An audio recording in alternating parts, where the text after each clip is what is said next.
20 do Apocalipse, capítulo 20, melhor dizendo, capítulo 20, versículo 6, onde não encontramos uma expressão de alegria, o ápice da mensagem do Apocalipse, quando o apóstolo João diz: bem-aventurado e santo aquele que tem parte na primeira ressurreição. Sobre estes não tem poder a segunda morte, mas serão sacerdotes de Deus e de Cristo e reinarão com ele 1000 anos. Amém? Amados, aqui é um texto que envolve algumas complexibilidades, tendo em vista que é uma mensagem escatológica. E se falar em escatologia é complicado, pois há muitas suposições, há muitas discordâncias, mas há uma convicção.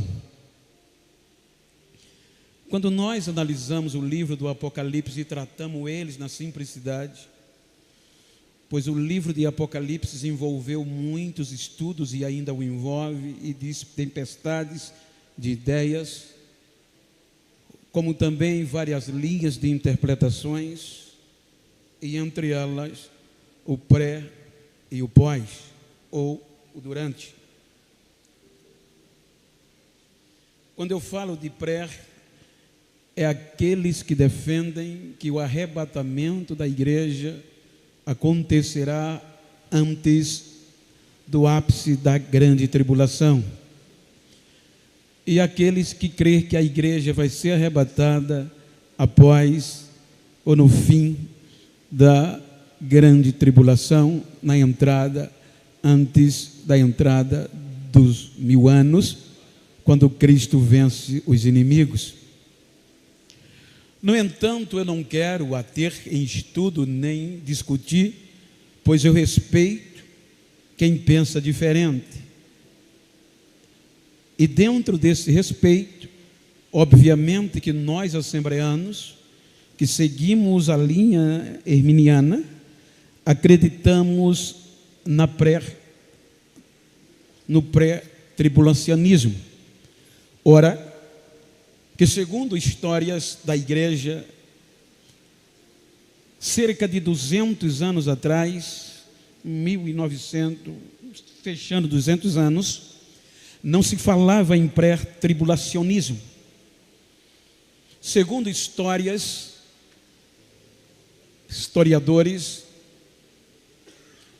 uma jovem em um culto teve uma revelação e ao profetizar pela primeira vez, há cerca de 200 anos atrás, que a igreja seria arrebatada antes da tribulação.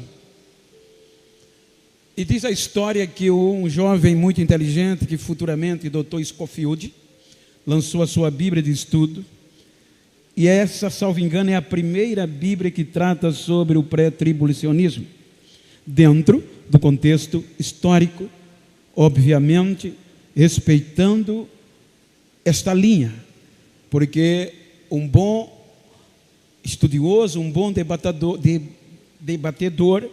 ele vai respeitar os pensamentos contrários.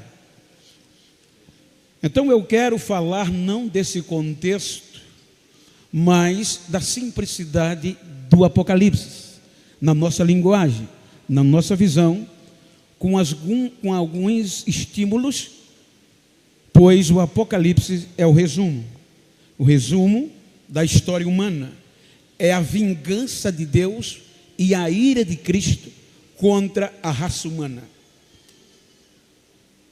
Então eu gostaria de falar-lhes sobre este resumo. Resumo por quê? Porque os irmãos hão de convir a história da humanidade. O Gênesis nos diz que nós fomos formados perfeitos. ser humano foi criado para viver eternamente. E quando Deus forma o homem, observem que o Gênesis mostra que houve uma reunião, suponhamos trindade, façamos. Então, quando houve a decisão, Jó, por favor, capítulo 33, versículo 4, quando Eliú vai falar desta formação, quando ele tem a oportunidade de discursar diante de Jó e de seus amigos, ele diz que o Espírito de Deus me fez, em outras traduções, me formou. Ponto, vírgula, a inspiração do Todo-Poderoso me deu fôlego de vida.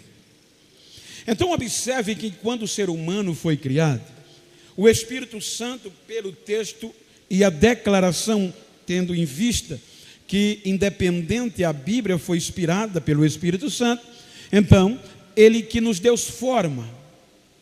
E para que a gente vivesse, Deus inspirou pelo sopro do seu poder sobre as nossas narinas. E ali recebemos o Espírito de Deus na sua essência, para sermos a sua semelhança, ou seja, só temos relação com Deus por este Espírito, que é a essência, que prescruta, ou seja, que penetra as profundidades, o sentimento, digamos assim, de Deus. Então agora o homem se torna alma vivente. Então Deus estabelece geograficamente um lugar, terra, oriente, para estabelecer o homem, para que agora esse ser humano vivesse eternamente. E este eterno sem separação de Deus. Então entenda que nós fomos criados, seres humanos, e obviamente que dentro da criação há um contexto de procriação, de multiplicação. Então o projeto de Deus perfeito foi criado em nós. E como nós somos feitos para ser perfeitos, e agora estabelecido no paraíso, Éden, jardim, terra, Deus descia pela simplicidade, pela santidade, pela perfeição humana, sua semelhança, havia diálogo aberto. Veja que Deus descia toda a virada do dia no jardim e dialogava com o homem, a ponto do homem já saber e sentir que era a mesma essência quando Deus entrava no jardim. É bem verdade que a Bíblia dá muitas figuras humanas para entendermos melhor. Então diz a Bíblia que todo dia tinha um encontro na virada do dia entre Deus e o homem. Não havia um dia que o homem, o ser humano, não se relacionasse com Deus. Então este relacionamento trouxe uma intimidade e uma confiança de Deus tamanha no homem, no ser humano. Quando eu digo homem, no englobado com a mulher, no ser humano, que Deus lhe dá o direito de impor ele sobre tudo que Deus havia criado. Olhe que o próprio homem dá nome a todos os animais. Olhe que o próprio homem vai governar toda a terra que Deus criou com tanto carinho. Então Deus faz com que o homem tenha domínio sobre toda a sua criação. Então dentro deste relacionamento, Ele dá já o direito de escolha. Ele coloca o homem não como nós criamos nossos filhos. Ele dá mais liberdade, o direito do homem, porém o adverte. Olha, você pode fazer isso, mas não faça isso. Quero o fruto, porque vai dar problema. Porque no dia que você o fizer, você vai separar-se de mim. A palavra morte é separação. Então observe que agora o homem tem um limite, um único. Todas as árvores do jardim, boa, bonita, não tinha bicho, não tinha era orgânica, não tinha agrotóxico. De todas as árvores era boa de se ver e boa de se comer. Você já viu quando a gente vê uma maçã, um abacate, aquele, né? Olha, esses dias eu estava na Europa, não sei se foi na Europa ou na América, eu comi uma uva que aí eu entendi, porque o cacho de Josué era daquele jeito, que eu pensei que era quase uma laranja. Eu digo, meu Deus, agora que eu entendi por quê. Então, diz a Bíblia que todas as árvores do jardim eram boa e bonita de se ver e boa de se comer.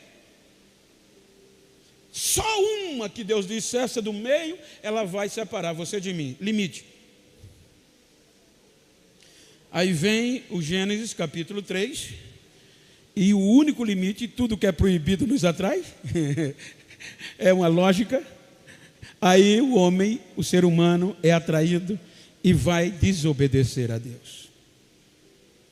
O impacto da desobediência é tamanho. Eu ouvi um dia do nosso pastor Orivaldo, que esse acidente do pecado, ele comparou como um carro, que vem cheio de gente e ele capota. E quando ele capota, todos que estavam, a maioria, no caso, quando todos têm alguma consequência. Então, uns quebram a perna, outro quebra o dedo, outros quebram o crânio, e assim, cada um. Então ele diz que essa diversidade do pecado aconteceu aqui. Uns pendeu para isso, outros para aquilo, outros para aquilo, outros para isso. Todos são mastigados, deteriorados por este acontecimento, independente de alguma coisa. Então qual é aqui que vem a sentença? A separação, a morte. A morte vem, que não era para ter morte. Por isso que o 1000 anos vai ser uma réplica de lá, ou uma continuação de lá. Então observem que agora ele desobedece, e a sequência da sentença é separação. Mas aqui na separação você já vê o amor de Deus. Pela lógica da criação e da exigência, era para nós, seres humanos, sermos extintos ali. A justiça de Deus, o impacto do pecado causado pelo ser humano, a desobediência a Deus, foi tão grande que a justiça de Deus pedia a nossa eliminação. Porque o pecado não coaduna com Deus, faz separação. E como a separação é a morte, aí Deus já tinha alternativas ou suficiente, melhor dizendo, tinha poder suficiente e direito de nos extinguir. A nossa história acabou, como ele fez com os anjos, 1 e 6 de Judas. E o pecado dos anjos foi o mesmo, querer ser igual a Deus. Por que Eva e Adão comeu do fruto? Porque a proposta era, no dia que vocês comerem, serão iguais a ele. E esse foi o erro de Lúcifer. E estes anjos, Deus julgou. E aos anjos que não guardaram o seu principado, mas deixaram a sua própria habitação, reservou Deus na escuridão e em prisões eternas até o dia do juízo daquele grande dia. O juízo do capítulo 20 do Apocalipse. Então veja que Deus já tinha feito um julgamento pelo mesmo crime, pelo mesmo pecado. Agora o ser humano comete o mesmo erro. Então era para Deus nos jogar no fogo eterno logo ali. Mas aí você vai ver a graça entrando logo lá. E graça é favor imerecido. Nós não merecíamos. Aí a graça vem no Éden e nos dá proteção. Mas como o pecado entra, aí o homem se separa de Deus, expulso é do paraíso. A igreja, na nossa linguagem, é fechada. Deus coloca proteção para ele não voltar a cultuar nem comer da árvore da vida. Então a partir daqui ele vai viver longe de Deus, sem mais intimidade, sem ter culto.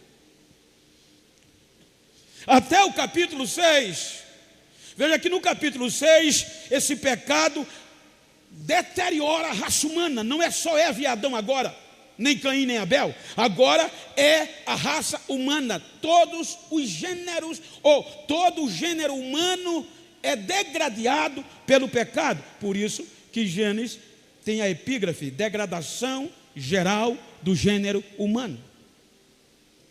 Aí Deus vem e vê que o comportamento de todo ser humano piorou, agravou-se. E agora, morte física já existia. E a pior das mortes, a segunda, separação de Deus. E qual é o problema? Eterno. Então é quando vem Deus e diz em viva voz: me arrependi de tê-los feito. Você já pensou um pai dizer isso para um filho? E diz, né, quando o filho é ruim: meu Deus, me arrependi, filho, de ter criado você, de ter lhe dado, trazido o mundo. Você é uma decepção. A versão me arrependi é mais dura do que isso.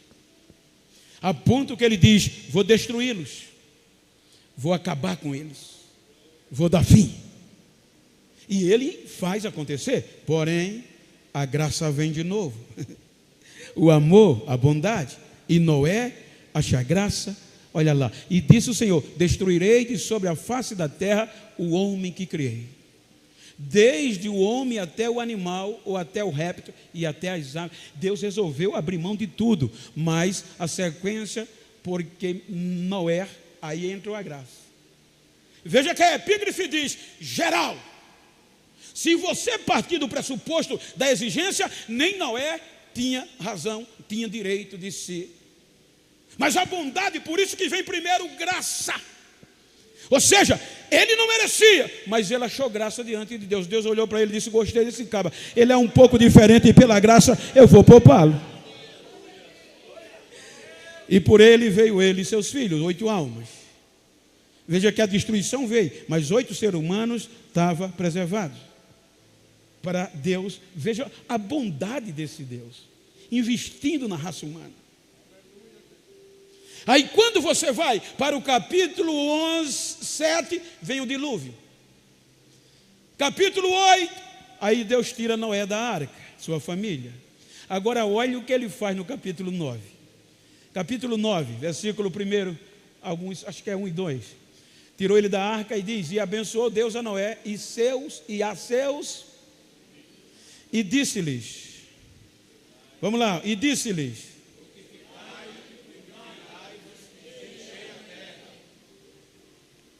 veja o que é que ele diz: frutificai, multiplicai e enchei. Aí no versículo seguinte, veja a coragem de Deus. 1, 2, 3.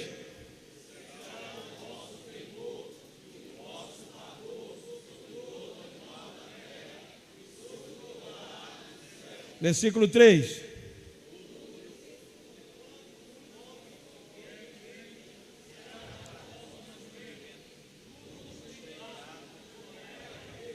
Prossiga.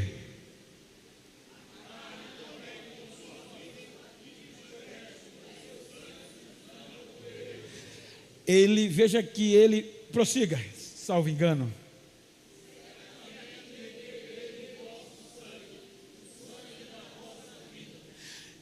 O contexto vai nos dizer que Deus agora, ele devolve toda a autoridade que Adão tinha a Noé e a seus filhos. Os animais vão lhe temer, não vão lhe agredir, vão lhe respeitar. Vocês podem agora não só, mas todo que se move vocês podem comer. Ele tem a coragem de devolver tudo ao ser humano que criou, confiou de novo. Aí vem o capítulo 10, você vai ver origem dos povos. Vem o capítulo 11, aí essa origem dos povos decepciona. Aí vem a confusão, a Torre de Babel. Veja até aqui quanto Deus investiu no ser humano. Aí vem o capítulo 12, já que de novo houve degradação e o pecado entrou, aí vem o capítulo 12, e no capítulo 12 ele vai criar o quê? Israel. Um projeto seu, especial, para quê? Para resgatar todas as famílias da terra a ele. Aí Israel vem, mas aí Israel também decepciona. Com todo o argumento positivo de Deus, com lei, com sacerdote, com profetas, Israel não tem jeito. Atrai a ira de Deus.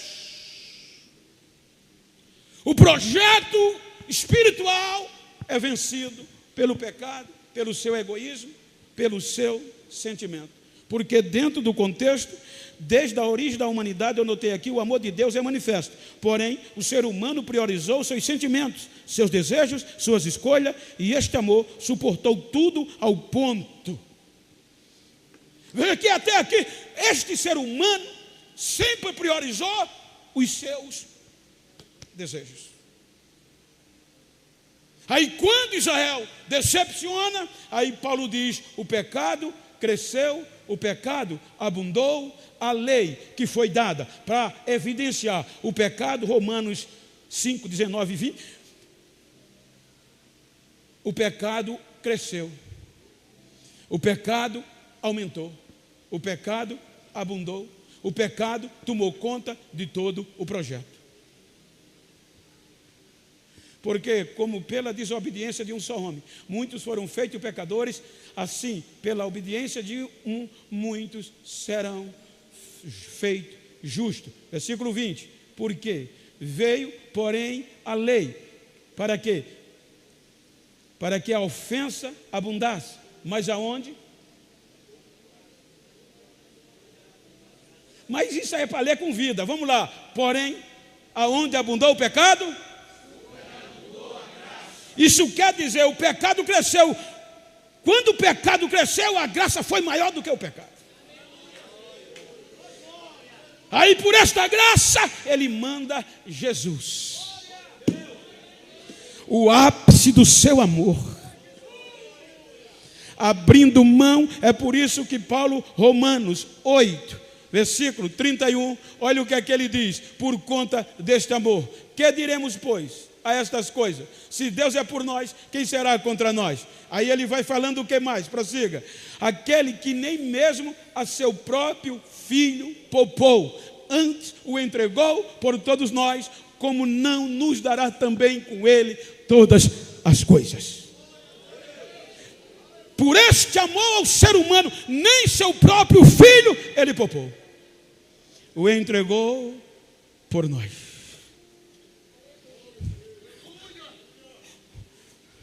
E ele vem.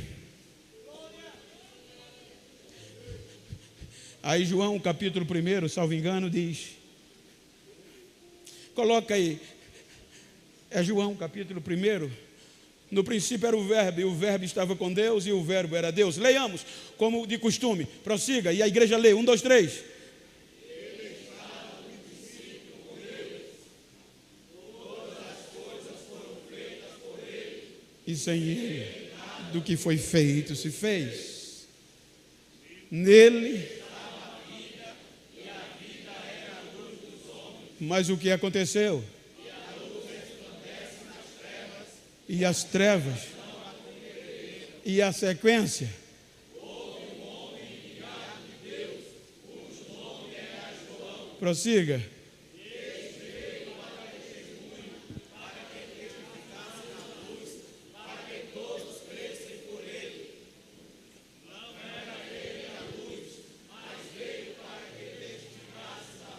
A luz verdadeira,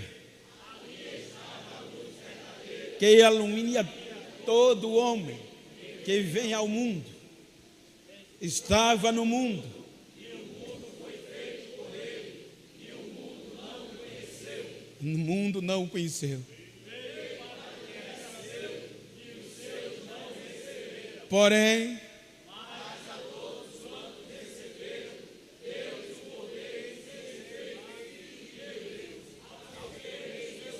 amém. a graça foi maior. Olha o que Deus fez pelo ser humano. O próprio povo Israel não o recebeu. Mas diz João que todos aqueles que creem no seu nome, Ele deu o poder de ser filho de Deus. Então, pela graça de Jesus, Ele prega o seu evangelho. Se você vê o índice de cristão entre os judeus, é quase nada. Porque eles não acreditaram em Jesus. Aí a graça pega os gentios, que éramos nós, que não tínhamos direito. E por meio da pregação do Evangelho de Cristo, fomos alcançados. Eu quero falar-lhes sobre a felicidade do arrebatamento, da ressurreição, da primeira ressurreição. Cristo veio como esperança única e última. Por isso que quando ele diz em Lucas capítulo 24, salvo engano 49, Lucas 24, 49, ele diz, antes de partir, e eis que sobre vós envia a promessa de meu Pai, ficai porém na cidade de Jerusalém, até que do alto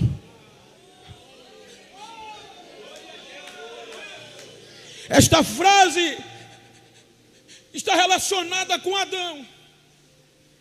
Veja que o prefixo re, no nosso vocabulário, quando diz revestir, é aquilo que já foi vestido, é aquilo que já aconteceu. O que é que a separação faz? Torna Adão nu quando ele peca. Estou escondido, por quê? Estou nu. Esse nu, ele era quando foi feito, mas a presença do Espírito Santo, a essência do Espírito Santo cobria sua nudez, e ele não se viu nu. Quando o pecado veio, arrastou dele o Espírito Santo, a essência, e ele nu se escondeu, perdeu a vestimenta. Mas agora vem Jesus dizendo, aquilo que Adão perdeu, eu vou subir para o Pai, e o Espírito Santo vai descer para vocês, e vocês vão ser revestidos.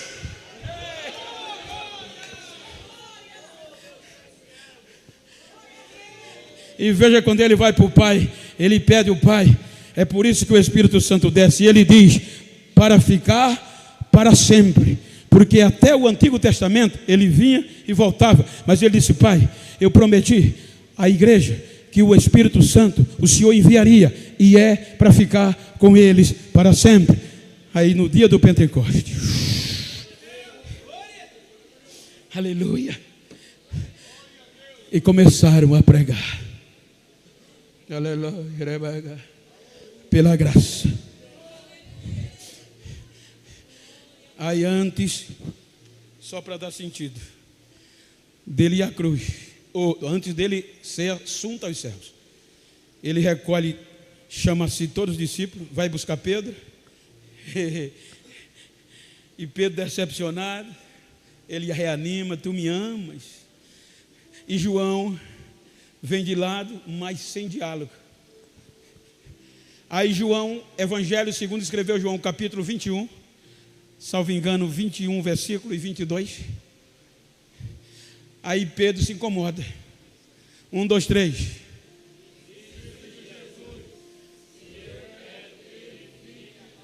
Volta no 21 para dar sentido à leitura do 22.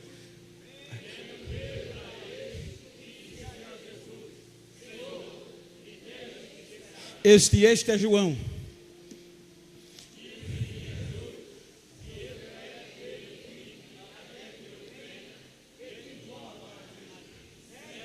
Pronto. Deixa ele, Pedro. Ele vai ficar vivo até que eu venha. Esse vir não é o arrebatamento, é a revelação. Jesus vai ao céu.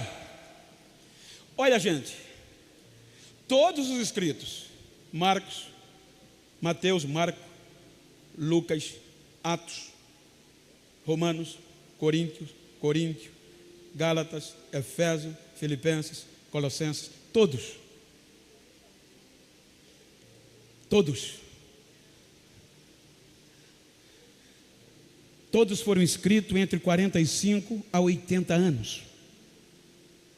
Os únicos escritos que vão a mais de 90 a 100 anos depois de Cristo são o escrito de João. Ou seja, o Evangelho, as suas cartas e o Apocalipse. Então implica-se dizer que nem Pedro, nem Paulo, nem Marcos, ou seja, os apóstolos leram o Apocalipse e nem os escritos de João. Não é verdade? Já tinham morrido. Pedro em 64, Paulo em 67, Tiago logo no começo, e assim sucessivamente. Ou seja, eles não conheceram os escritos de João. Então a revelação do resumo, nenhum deles sabia. Então qual é a diferença? É que quando Paulo fala do arrebatamento, ele está falando de um rapto. De nós estamos vivos, seremos, ele dá essa esperança. E aqueles que já dormem em Cristo serão também ressuscitados primeiro e não descerão à terra, ficarão nos altos.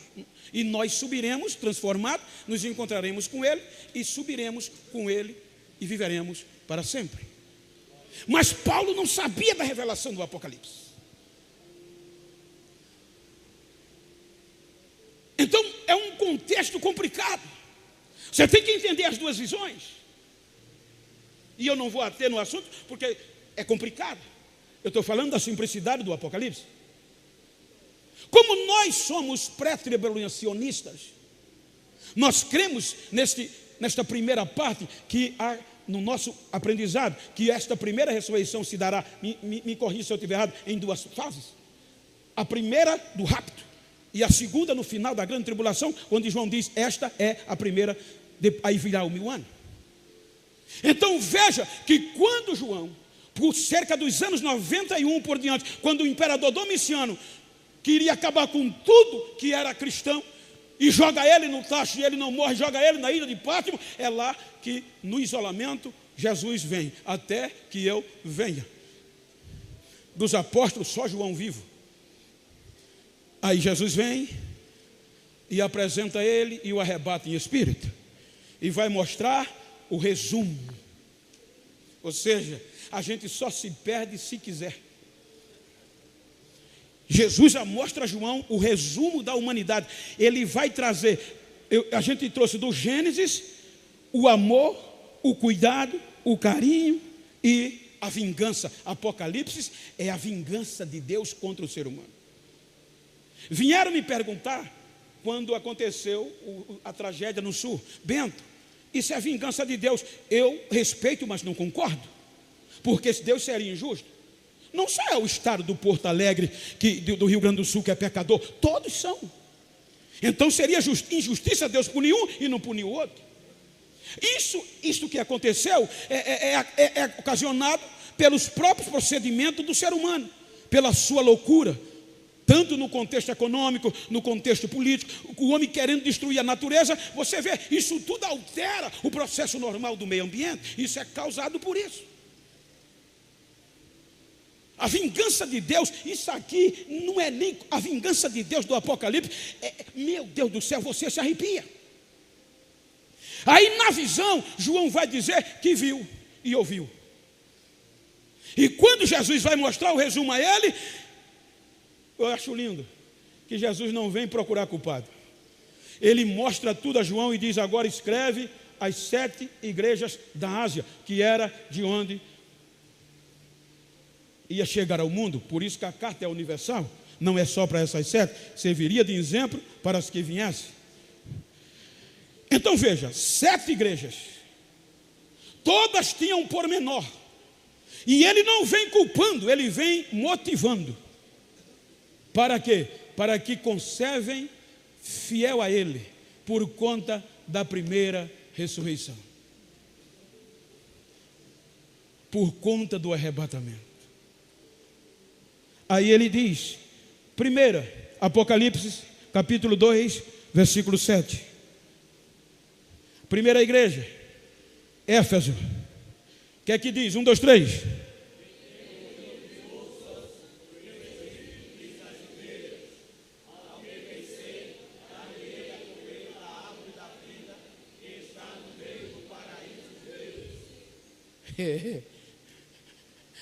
Qual era o problema de Éfeso?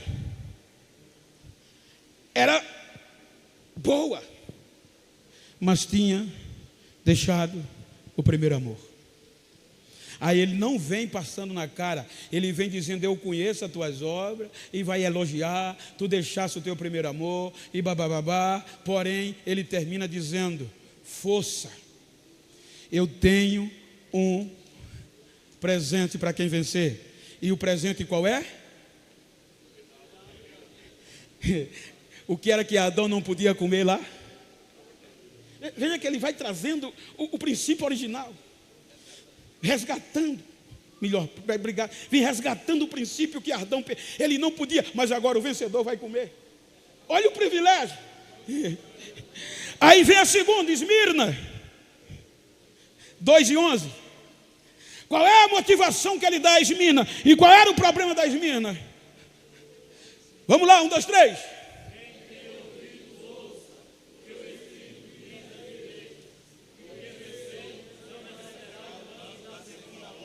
De onde começou o dano da segunda morte? No Gênesis. Separação física e separação eterna, condenado à morte eterna. Olha o privilégio da igreja, de quem fizer parte da primeira ressurreição. Terceira igreja, Pérgamo, capítulo 2, 17. Isso é o resumo do Apocalipse. É o que João viu. O que é que diz?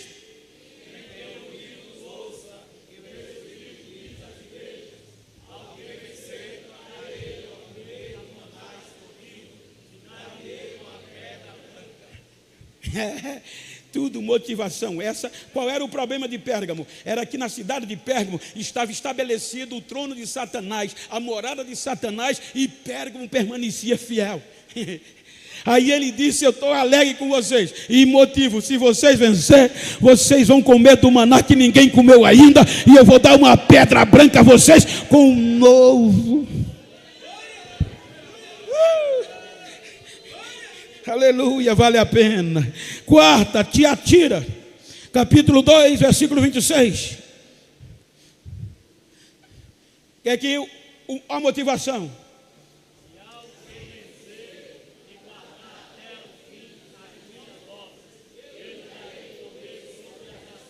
Veja que tudo é um potencial motivacional. Ele não passa em rosto o erro das igrejas.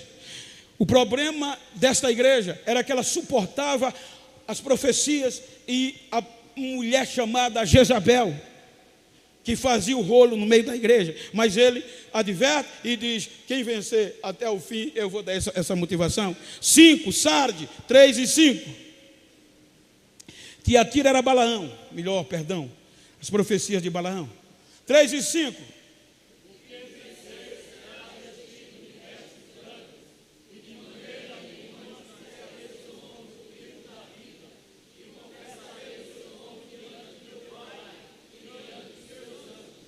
O problema dessa era que estava, a outra era Balaão, essa era de Jezabel.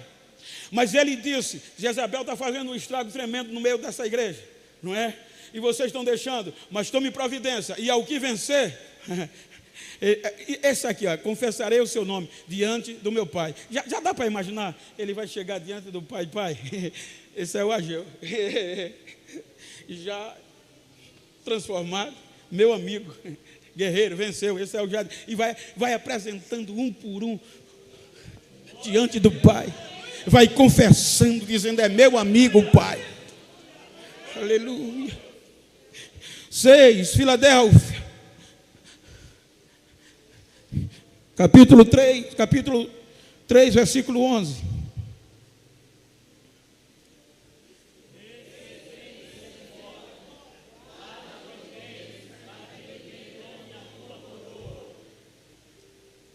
Guarde o que você tem.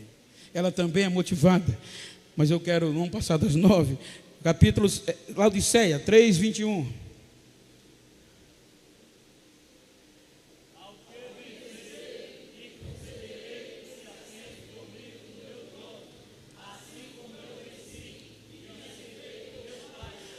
O problema de Laodiceia era que a gente prega muito.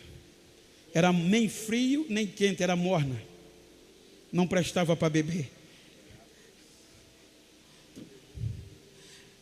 Não vou entrar em detalhes, que é muito lindo isso. Veja que ele motiva. Veja que todos tinham problema, mas ele não desiste. Ele diz: se vocês chegarem até o fim, não desistirem, vocês vão sentar no meu trono, no meu lado, assim como eu venci e sentei ao lado do meu Pai. Imagina o privilégio, gente. Hoje a gente não pode comprar nem um sofá fofinho. Imagina naquele dia sentar no trono celestial.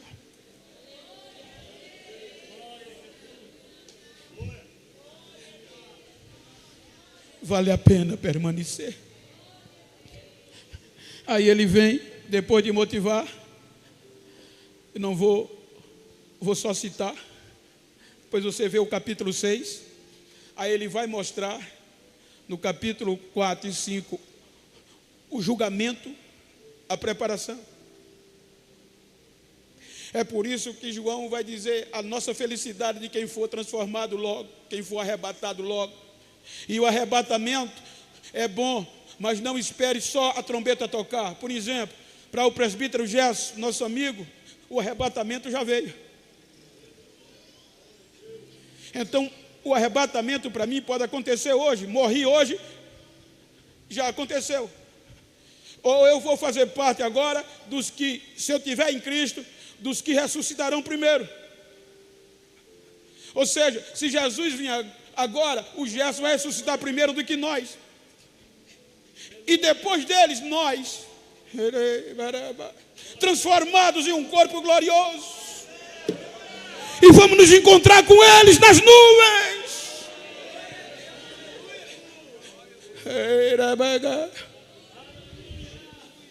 Não abra mão dessa esperança.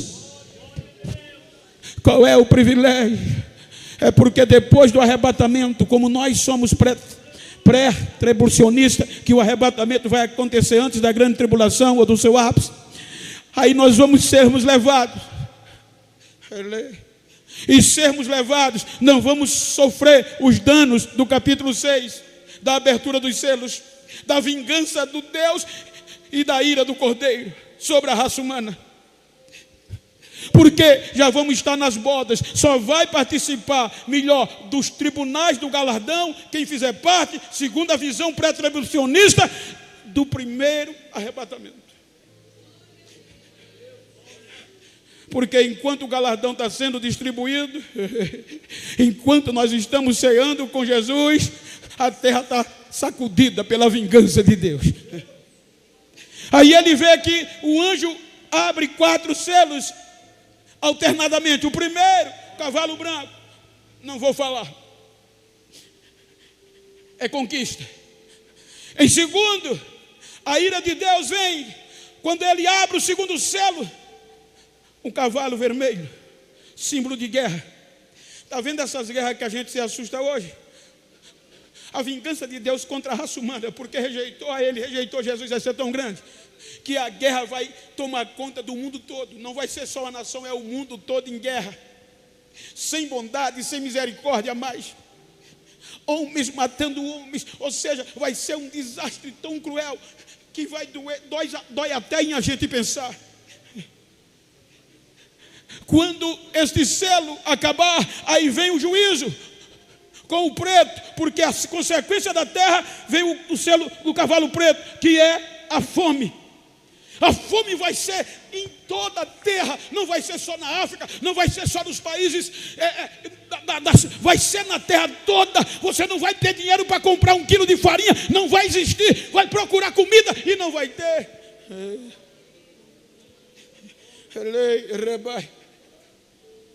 Vai haver um período de dor tão grande. que João diz que as estrelas, os astros dos céus cairão num quarto da terra. E vão cair como figo. Você já lembrou quando balança uma árvore com o fruto maduro e o fruto cai? Assim vão cair sobre a terra os astros do céu. Quando o meteoro sai da rota, assusta toda a terra. Imagina caindo como folha de árvore sobre a terra. Vai ser uma vingança sem misericórdia. E vai ser terremotos, maremotos, como nunca visto. Os montes vão se mudar de lugar. A terra vai ser sacudida. E diz João que tanto reis, rico, grande, poderosos, pequeno, todo ser humano que não aceitaram Jesus vão sofrer a vingança. E muitos vão querer morrer e não vão conseguir por causa do sofrimento. E vão bater no peito de grande a pequeno dizendo: morte, morte, ó monte, monte, eu quero morrer, caia sobre mim. E o monte não cai, e a morte não vem. A morte foge dos seres humanos, só para ver eles sofrer e pagar a desobediência. Ei, cavalo amarelo, símbolo de morte.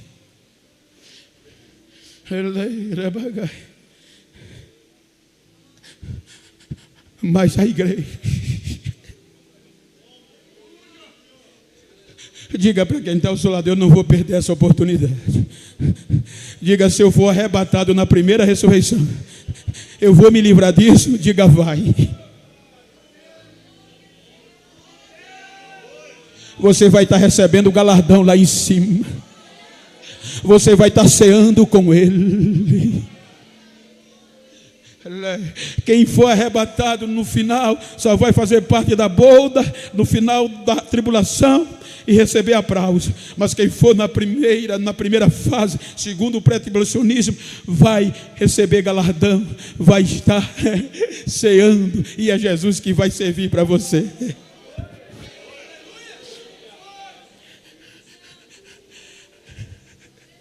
Aí no capítulo 19, versículo 5, ele diz que aqueles que venceram a grande tribulação também ressuscitarão. Mas sobreviver tudo isso não vai ser fácil, manter a fé. Se hoje a gente desiste tão fácil, a gente se esfria tão fácil, imagina na grande tribulação.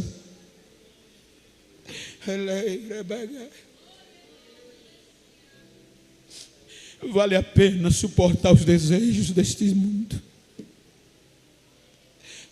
Aí é quando João diz que a noiva já está pronta e vai acontecer as bodas. Aí olha a expressão do texto que nós lemos. Por isso que ele diz, bem, capítulo 20, versículo 6. Ele diz, bem. Vamos lá, em voz forte. Quer dizer feliz. Por que, João?